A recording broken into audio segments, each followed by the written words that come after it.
তোমরা মূর্খ, তোমরা গর্ধ, তোমরা এক একটা বলি গর্ধ। তো কিসের ফর্দ তর্ক চলছে মশাই? গর্ধ নয়, বলি গর্ধ।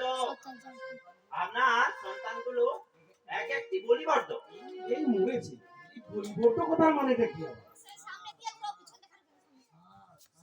স্যার, সকলকে ত্যায্যপুত্র করিয়া হিমালয়ে চলে যান, নচেত আপনি শান্তি পাইবেন না। তো হিমালয় যদি যেতেই হয় তবে আমি একা একা যাবো ভেবেছেন নাকি? না, আমি যাইতে পারিব না। আমার সন্ন্যাসী হওয়ার বিন্দু মাত্র ইচ্ছা নেই। দূর মশাই, আপনার কথা কে বলছে? আমি তো বলছি আমার এই চারটে ছুচোর কথা।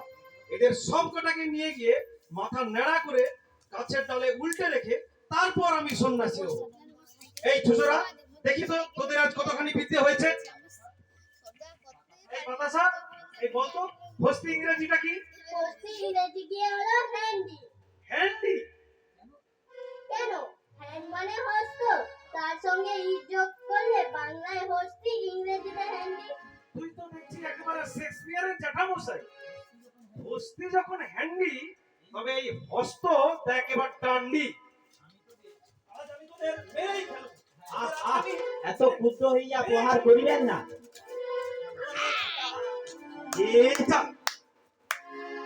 দেখিরে, মারতে মারতে একেবারে পণ্ডিত মশাইয়ের ডালে।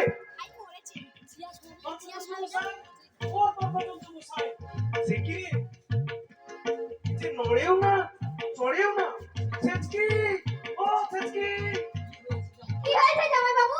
আরে মারতে মারতে একেবারে পণ্ডিত মশাইয়ের গালে এমন ভাবে মেরেছি যে সে অজ্ঞান হয়ে গেছে। মরে যায়নি তো বাবা?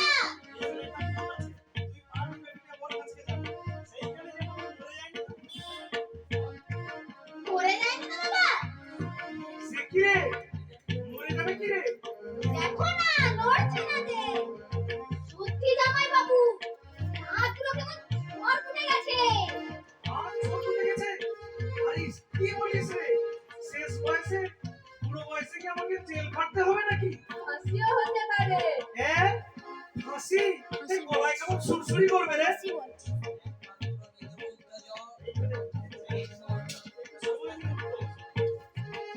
একবার তো মৃদু উষ্ণ গোদুগ্ধ পাওয়া যাইবে, যন্ত্রমূলে বড়ই যন্ত্রণা, যন্ত্রণাইয়া গেছে। বলছিস কি, তুই তাড়াতাড়ি একমাত্র গরম তো গোদুগ্ধ নিয়ে আয় রে। দুধ কোথায় পাবো জামাই বাবু?